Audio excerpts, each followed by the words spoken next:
The stemware was his mother's crystal, heavy in the hand. He'd fetched them from the top cabinet where they lived for occasions, and this was an occasion. 5 years, half a decade of marriage. I watched him muddle mint at the kitchen island, shirt sleeves rolled, forearms working. He'd learned to make exactly one cocktail during lockdown, a mojito he'd perfected through trial and error, always presenting it with the same hopeful grin. Tonight he'd added a floated orchid, which meant he'd stopped at the store after work.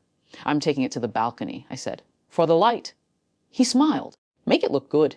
I carried the glass carefully like a relic. The ice chimed against crystal.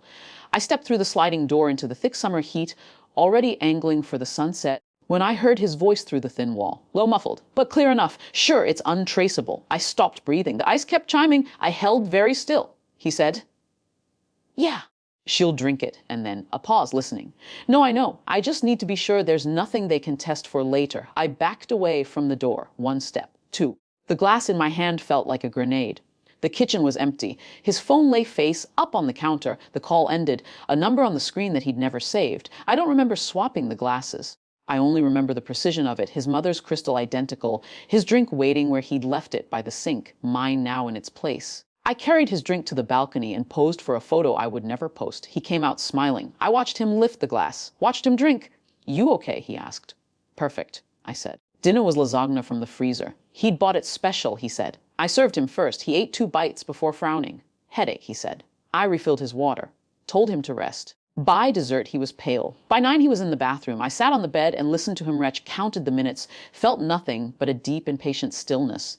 He emerged at 11, gray-faced, apologetic. Food poisoning. Must have been the seafood at lunch. I made him tea. Held his hand. Told him I'd call in sick for him tomorrow. He slept. I didn't. In the morning, I made coffee. He shuffled in, sipped it carefully, managed toast. He kept glancing at me with something I couldn't name. Guilt, relief. I smiled each time he looked. "Love you," he said. "Love you too." I meant it less than I ever had, and more than he deserved. The number stayed in my memory. I let it sit there for days marinating.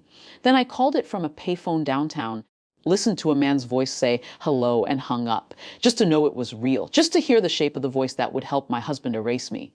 I never confronted him, never mentioned the cocktail. But I started waking earlier, checking his phone while he showered, writing down names, dates, messages he thought were safe. He never noticed. That's what I hold on to now, months later. Not the revenge, not the proof I've gathered, not the lawyer I've quietly consulted. What I hold on to is how easy it was. How he stopped seeing me somewhere along the way, stopped believing I could be dangerous, stopped checking over his shoulder for the one person who always had the clearest view. Last week he asked if I was happy. "I'm tired," I said. He believed me. Of course he did. I'm still here. I make his coffee.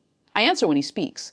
But every night before sleep I replay his voice through that wall, asking if it's untraceable. And I remember the exact sound of him vomiting in the dark while I sat on the other side of the door and waited. He thinks he got away with something. He has no idea he's the one who taught me how to disappear.